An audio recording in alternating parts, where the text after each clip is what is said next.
Le 8 avril 2024, il y aura une éclipse de soleil visible depuis le Québec. Pour l'occasion, voyons ensemble comment observer l'éclipse de façon sécuritaire. Tout d'abord, est-ce une bonne idée d'observer le soleil à l'œil nu? Eh bien, non. C'est le même principe pendant une éclipse. Le soleil ne devient pas magiquement plus dangereux parce qu'il est en partie caché par la Lune.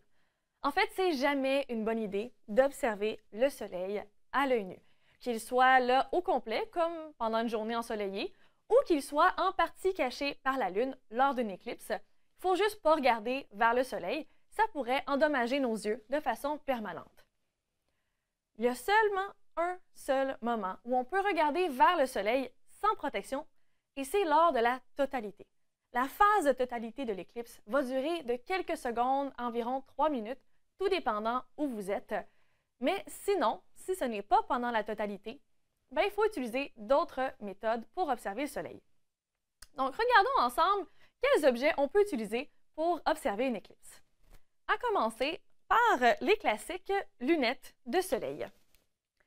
Est-ce que je peux utiliser des lunettes de soleil pour regarder vers le soleil? Non. En fait, des lunettes comme celle-ci ne protègent pas assez des rayons néfastes du soleil, et donc, même si je les mets et que je regarde vers le soleil, c'est quand même trop dangereux pour mes yeux. Donc, des lunettes de soleil, on oublie ça. Par contre, j'ai ici un autre type de lunettes, des lunettes à éclipse. Est-ce que je peux utiliser des lunettes à éclipse pour observer une éclipse? Eh bien oui! En fait, ce genre de lunettes-là a des filtres qui bloquent la plupart des rayons du soleil. Présentement, je vois absolument rien autour de moi. C'est seulement quand je regarde vers le soleil que là, je vais pouvoir voir mon éclipse.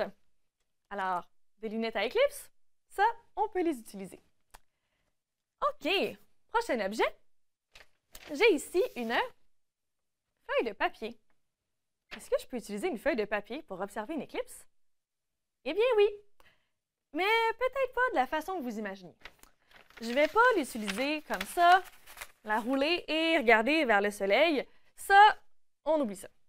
Ce que je vais faire à la place, c'est que je vais percer un trou et l'utiliser pour observer l'éclipse de façon indirecte, grâce à une projection. Comment ça fonctionne?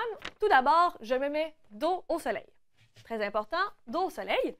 Je mets la feuille devant moi. La lumière du soleil va traverser le trou dans ma feuille et projeter une image de l'éclipse sur une surface, comme un mur, le sol, n'importe quelle surface. Et c'est parfaitement sécuritaire de regarder la projection du soleil comme ça. Alors, une feuille de papier, ça on peut l'utiliser pour regarder indirectement l'éclipse. Prochain objet, une passoire, comme ça. Est-ce que je peux utiliser une passoire pour observer l'éclipse? Eh bien oui! Donc, encore une fois, on va l'utiliser pour regarder l'éclipse de façon indirecte.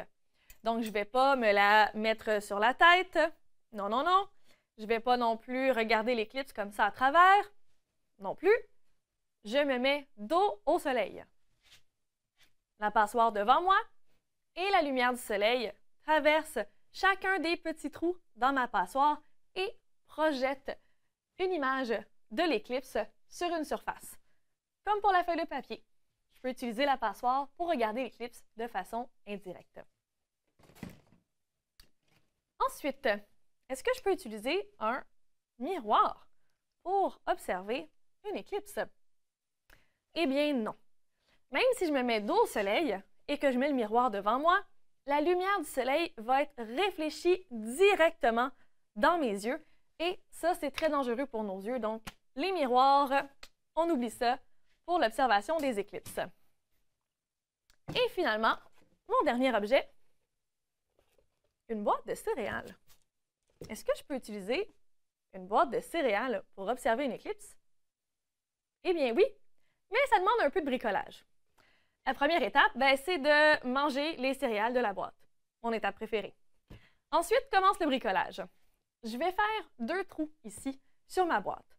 Un premier trou là et un deuxième que je recouvre de papier d'aluminium et j'ai percé un petit trou dans le papier d'aluminium ici grâce à une épingle.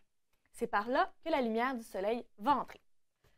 Comme mes autres méthodes indirectes, je me mets dos au soleil et la lumière du soleil va entrer dans le petit trou dans le papier d'aluminium et projeter une image dans le fond de ma boîte. Et moi, je regarde dans ma boîte comme ça une magnifique éclipse.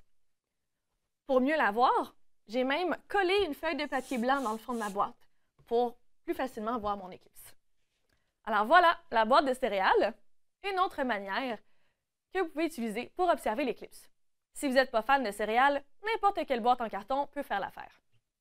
Alors voilà, maintenant vous savez comment observer l'éclipse de façon sécuritaire, que ce soit avec nos lunettes à éclipse ou nos méthodes indirectes comme la feuille de papier trouée, la passoire, la boîte de céréales. Alors sur ce, je vous souhaite une bonne éclipse le 8 avril 2024.